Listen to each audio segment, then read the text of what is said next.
Over the weekend of May 11th, 2018, rapper Amir Van, most popularly associated with hip-hop collective and boy band Brockhampton, was accused of sexual misconduct by multiple women claiming to be ex-girlfriends of his. Their allegations ranged from cheating to emotional manipulation and psychological abuse to sexual relations with underage girls. In a Twitter thread released on May 12th, Amir admitted to being emotionally abusive and to cheating, but denied having relations with a minor or otherwise violating the consent of anyone. He ended this thread by stating that he hoped to become an example of somebody who learned to grow from his mistakes and become a better person. During an Instagram live video on May 23rd, Brockhampton member Kevin Abstract apologized for not addressing the situation sooner. Brockhampton had deactivated their social media accounts before the allegations surfaced, and claimed that Amir had been getting help for over a year to better himself. Regular viewers of this channel will know how much of an impact Brockhampton has personally had on me in the past year. Their Saturation trilogy was a three-way tie for number 1 on my list of my favorite albums of 2017, and I've sung the band's praises every chance I've been able to. The band's forward-thinking sound and their themes of queer acceptance, self-expression, and self-love resonated with me and countless others. Like most Brockhampton fans, I found myself troubled by the allegations levied against Amir. Allegations of sexual misconduct have become a much more common occurrence in the past year, but I never expected that this sort of thing would hit so close to home. At least not for a second time. The first time was February 26, 2016, when folk musician Larkin Grimm accused Michael Gira of the experimental rock band Swans of raping her in 2008 while recording her album Parplar, which Gira produced. This allegation came shortly after news had broken that pop singer Kesha's motion to be released from her contract with Sony and her abusive producer Dr. Luke had been denied. Initially referring to the allegations as a slanderous lie, Gira later clarified that he believed the encounter he had with Grimm was a consensual romantic moment that fortunately was not consummated, and an awkward mistake for which he had long ago apologized to his wife and family. In a follow-up statement, Grimm stood by her claim that Gira raped her, saying that this is a perfect example of why we need to have education about consent. Gira has maintained his innocence in later interviews. Swans have been one of my favorite bands since high school. Their music, especially the albums they've released since reforming in 2010, exposed me to sonic extremes which I had previously never encountered. Much like with the Amir Van allegations, the accusation that Michael Gira was a rapist was something that I found very difficult to rationalize. It was the first time I really had to sit down and ask myself how to respond when the possibility arises that an artist whom I hold in high regard may have done something terrible. In the wake of the ever-growing Me Too movement, it's a question I've found myself searching for an answer to more and more. Louis C.K., Kevin Spacey, James Toback, Aziz Ansari, John Lasseter, Morgan Freeman, Brett Ratner, Stan Lee, and countless other high-profile men in the creative arts have been accused of sexual misconduct. So, as fans of the creative arts, what can we do to be sure that we are enjoying them responsibly?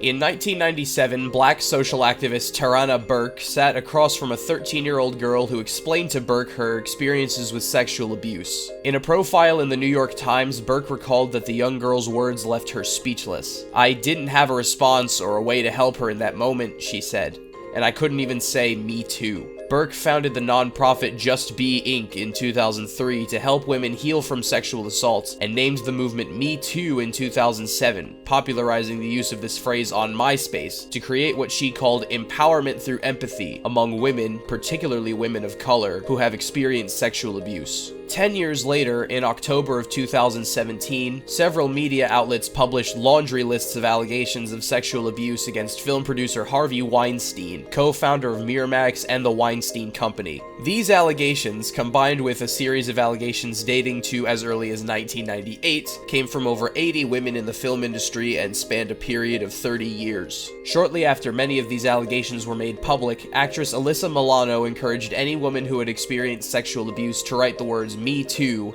as a status on various social media platforms as a way of giving people a sense of the magnitude of the problem. The hashtag #MeToo became the #1 trending tag on Twitter overnight, and tens of thousands of people shared Me Too stories, including several high-profile celebrities. Lady Gaga, Rosario Dawson, Reese Witherspoon, Gabrielle Union, Bjork, Uma Thurman, and even men including Terry Crews and James Van Der Beek. Discussions were started concerning how sexual abuse should best be dealt with, not just in the entertainment industry, but also in government, academia, finance, sports, and several other fields. The explosion of the Me Too movement brought with it a phenomenon which has become known as the Weinstein effect, in which an unprecedented number of people have come forward to accuse famous or otherwise powerful men of sexual misconduct. Obviously, accusations of sexual misconduct in the entertainment industry didn't begin with Harvey Weinstein in 2017, but Weinstein's allegations have been specifically regarded as a tipping point which has led to an international outcry against sexual abuse. Several publications keep running lists of every famous man who has been accused of sexual misconduct since Harvey Weinstein, and in general it seems that many people are trying to hold celebrities of both the past and present to higher standards, not just in their sexual conduct but also in many other aspects of their personal beliefs,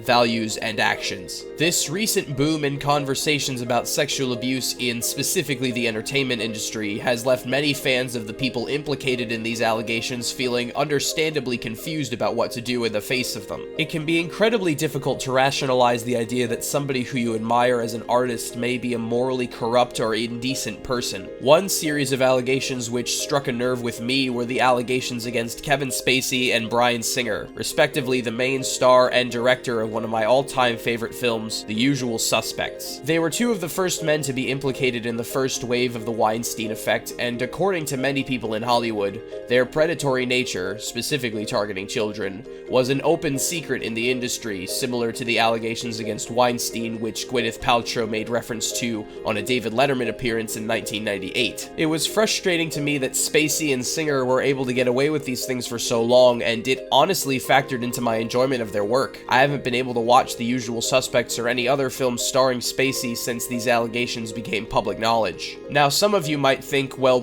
why should the fact that Kevin Spacey and Bryan Singer are pedophiles factor into your enjoyment of The Usual Suspects? Why can't you separate art from the artist?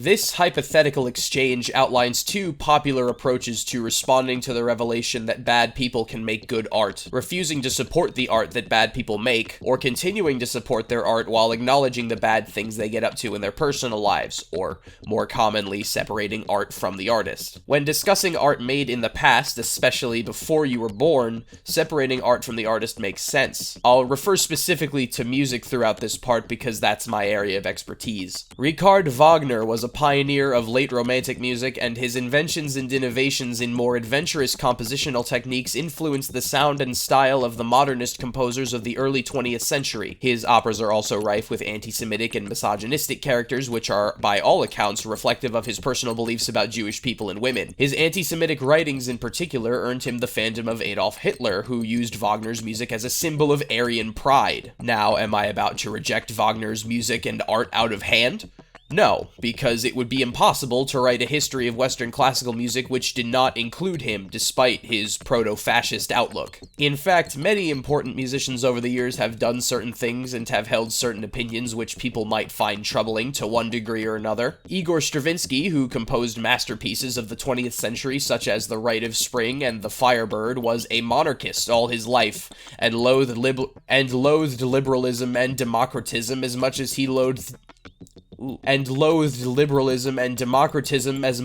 loathed the execrable Soviet monster of authoritarian communism. David Bowie, as well as members of the Rolling Stones and Led Zeppelin, have been accused of having sexual relations with underage fans. Bowie also made comments supporting fascism in interviews in the 1970s, and Led Zeppelin have also been accused of stealing song ideas from less popular black musicians. Jazz saxophonist Stan Getz once gave an interview in which he made the comment, "Jazz music is a man's game," which which in context could be interpreted as both sexist and homophobic. Neil Peart, drummer and lyricist of Rush, has stated that his lyrics during the peak of Rush's popularity were inspired by the writings and philosophy of Ayn Rand. The second-wave black metal scene of the late 80s and early 90s counts among its ranks several far-right people of all stripes who have engaged in acts such as arson, murder, and hate crimes. Radiohead have performed in Israel multiple times in recent years despite the ongoing cultural boycott being imposed on Israel by the boycott, divestment, and sanctions movement. Josh Homme and Jesse Hughes of Queens of the Stone Age and Eagles of Death Metal fame are outspoken, socially liberal, fiscally conservative libertarians, and Hughes has repeatedly made off-color comments in favor of gun ownership rights and against gun control activism. Donald Glover, musician alias Childish Gambino, has made several jokes making light of issues such as rape, both in his stand-up routines and in sketches with Derek Comedy, and misogynoir and fetishization of Asian women feature heavily in his early rap verses, none of which he has directly apologized for. Jesse Lacey of Brand New admitted to soliciting sexually explicit photos from underage fans during a sex addiction he struggled with in the beginning of Brand New's career. Kanye West ignited a media firestorm just recently due to his outspoken support of Donald Trump. Members of indie bands Jank and Power Bottom were accused of sexual misconduct, which effectively ended the careers of both bands. Several so-called SoundCloud rappers, including XXXTentacion, Kodak Black, and 6ix9ine, have had legal issues stemming from their abuse of women, in 6ix9ine's case, underage girls. Several indie rappers, including Bus Driver, Zombie, Milo, and Kool-A.D, were all accused of varying degrees of sexual misconduct by Kool-A.D's ex-wife Cult Days, and who can even count anymore the number of musicians who have been involved in cases of assault,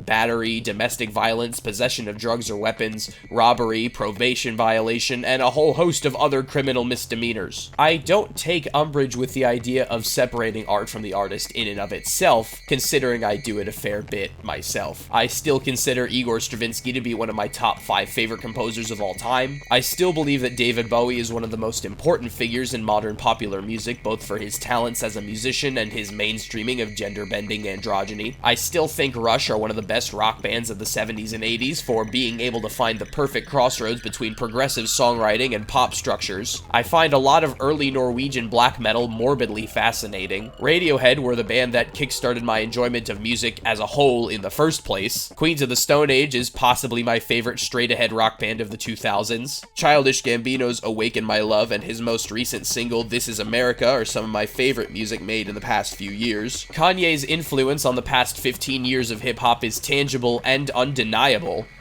And I still consider Swans to be one of my favorite bands. My reasons for holding these opinions are varied. I already loved the music before I found out about the things I listed earlier, or I enjoy it as an outsider looking in, or I simply don't feel that the opinions or actions of the people who made it have a substantial amount of severity to them that would warrant me feeling like I have some CDs I need to sell or albums to delete from my Spotify library. In the case of Swans, I don't feel as though I have enough information from either Michael Gira or Larkin Grimm to definitively say if either one of them is in the wrong, and so I feel largely indifferent to the entire fiasco, not in terms of the situation itself, just in terms of the allocation of guilt. Neither Gira nor Grimm have pursued legal action, and only they can truly know what happened on that night in 2008. If it makes me problematic to continue to hold Swans in such high esteem, then so be it. Sorry to D. Brent Pace on Twitter for not saying any of this any sooner. On the flip side, I do feel that a lot of the artists in that big list I put forward earlier are ones that I don't feel comfortable listening to. There are many cases in which I've decided to not listen to certain artists either because their reputation as criminals or predators of one sort or another precedes their work, or the severity of their misdemeanors had a negative enough impact on my enjoyment of their music that I felt I couldn't listen to them anymore in good conscience. Separation of an artist from their art is something that is ultimately a subjective decision. I arrived at my conclusions about the artists on both sides of this divide based on my own sensibilities. You may draw the line in a different place due to your own sensibilities, but it's important to keep in mind that your sensibilities are not everybody else's sensibilities. I just said the word sensibilities a lot. When somebody tells you that they have a hard time listening to Brand New in the wake of the allegations against Jesse Lacey, and your gut reaction is to tell them to separate art from the artist, why can't you? You're essentially trying to force somebody into liking art which was made by a reprehensible person. Likewise, if somebody tells you they were torn up by David Bowie's passing, and your response is to bring up the underage roadie he allegedly had sex with. You're trying to prevent somebody from enjoying art that they like, in some cases art which may have helped them through hard parts of their life or otherwise had a very profound impact on them. This whole Me Too conversation is already touchy enough to warrant multiple trigger warnings, so I would advise you to not add any more fuel to a fire which is already burning hotter than ever before. Side note, more conservative viewers might be asking why I didn't bring up incidents like Kendrick Lamar telling a white girl not to say the N-word, or Lorde canceling a show in Tel Aviv, or Eminem's Donald Trump diss freestyle in that list I wrote earlier. These were all recent sources of outrage among right-wing pundits. I didn't bring these up because I think they're actually good. You might disagree and think that Kendrick, Lorde, and Eminem are worthy of criticism for their actions, but I would ask you the same question you might ask me about, say, Power Bottom. Have you tried separating art from the artist?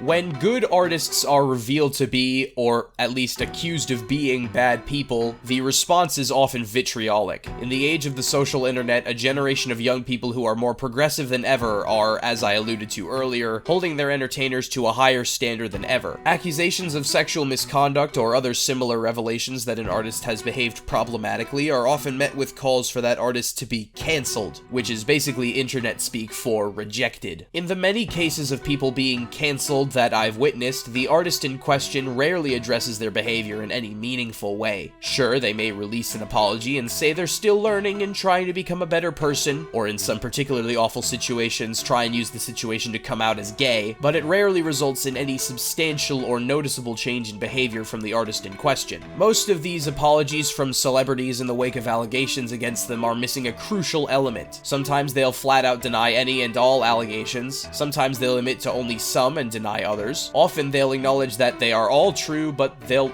often be very fuzzy about the details, referring in nebulous terms to the entire ordeal or failing to provide their own side of the story entirely. These apologies are more interested in saving face than in showing remorse, so it's no wonder that they often go unaccepted. The problem arises when these people who are fond of calling out artists for every problematic thing they do, whether it be something as grave as sexual misconduct or something as relatively benign as, say, wearing a culturally appropriate outfit, they eliminate any chance the implicated party may have to learn from their mistakes. You're right to want the best from the entertainers you like, but at the end of the day, they're people just like you. Sure, they may have more money and resources than you'll ever have or see in your life, and therefore they should probably know better, but at some point in your life, you didn't know any better either. I unwittingly used the phrase Uncle Thom in an older video of mine, and I cringe at myself every time I watch it. Point being, the possibility of redemption from past mistakes should never be viewed as unattainable. There are many stories of celebrities and other famous people redeeming themselves in this way,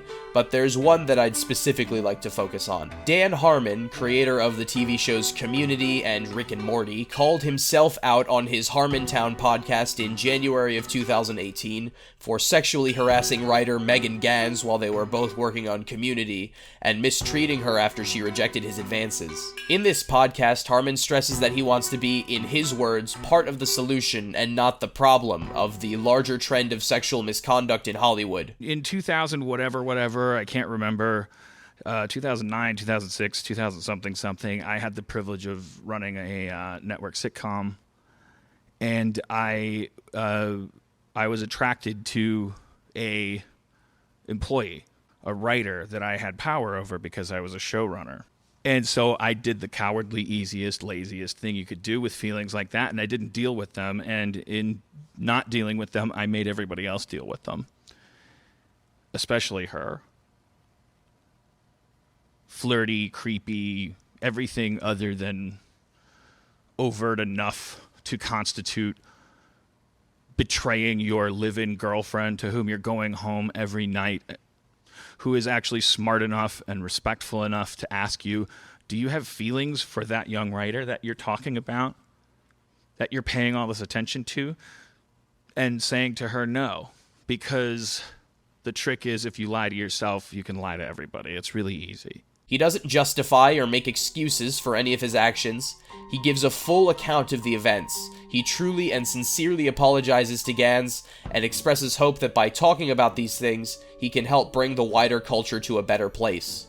Gans forgave him on Twitter for the apology. Harmon's actions should be proof enough that people who do wrong by others can be redeemed so long as they hold themselves fully accountable for what they did. Removing that possibility and viewing people as unchangeable entities forever stuck in their ways contributes to the same toxic climate which the Me Too movement is trying to undo. My conclusions on how to deal with bad people who make good art may seem like they aren't very conclusive, and that's by design. More or less, I have guidelines which I abide by in a non-strict sense. Generally, I try my best to believe women when they come forward and accuse somebody of abuse. Given that relatively few accusations of rape or sexual assault turn out to be false, I'd rather side with a potential victim than a potential abuser. I also try not to judge anybody for continuing to enjoy art made by bad people unless the art itself is explicitly hateful in one way or another. I'm looking at you. 1 in a Million by Guns N' Roses. Within these guidelines, there is some wiggle room. Usually when dealing with these sorts of things, I have to take it on a case-to-case basis. I won't judge you if you don't judge me. Cool?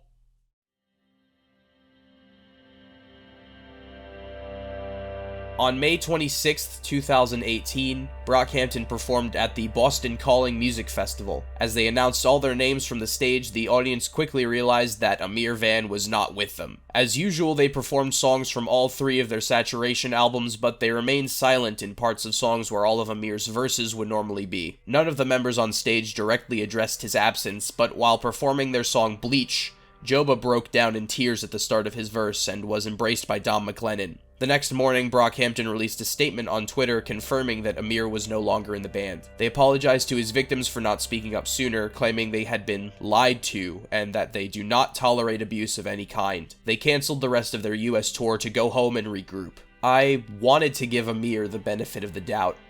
As far as I could tell, his only crime was being a bad boyfriend. He had rapped about his problems with women on all 3 Brockhampton albums and in several solo tracks, and his verses led me and many other Brockhampton fans to believe that he wasn't the same person he was before. If being a bad boyfriend was all that was necessary to take away what was for all intents and purposes his shot at redemption from a life of drug dealing and abuse, then the bar had fallen incredibly low. However, if being a bad boyfriend was all Amir had done, I feel there wouldn't have been a just cause to remove him from Brockhampton. Kevin Abstract met Amir Van on Kanye 2 though when they were young teenagers, meaning they were friends for most of their formative years. If this is the decision he and the rest of the band came to, that leads me to believe that something ugly has transpired which we, the fans, have not been made aware of. Amir was the face of the Saturation trilogy, and for many people he was a key element of Brockhampton. Be that as it may, I have to respect the band's decision to part ways with him. In the current hip-hop climate, there are multiple hyper-successful artists who have yet to fully atone for their own mistreatment and violation of women. Brockhampton has the potential to set a new precedent for how hip-hop culture reckons with sexual abuse, both now and in the future. Stay legend.